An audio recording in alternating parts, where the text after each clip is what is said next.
Hola, nosotros a continuación vamos a realizar el mantenimiento preventivo a un monitor.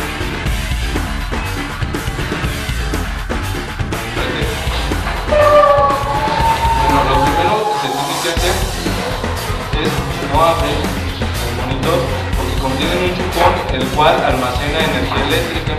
Nosotros si llegamos a tocar ese chupón podemos comenzar grave, ya que almacena corriente extremadamente muy fuerte.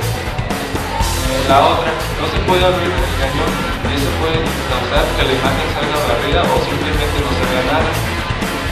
Lo primero que se tiene que hacer es limpiarlo con una franela de tierra húmeda.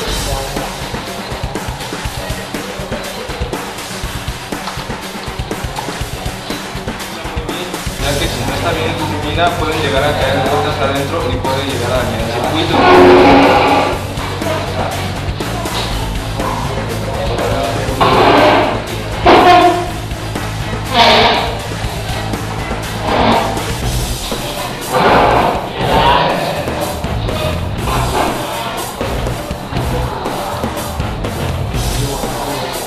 Otra cosa que no se tiene que hacer es rociar aire, como el polvo puede llegar a caer sobre algún circuito y lo puede dañar.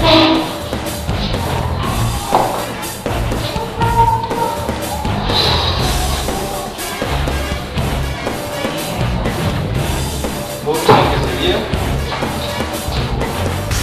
con un poco de espuma y el cable.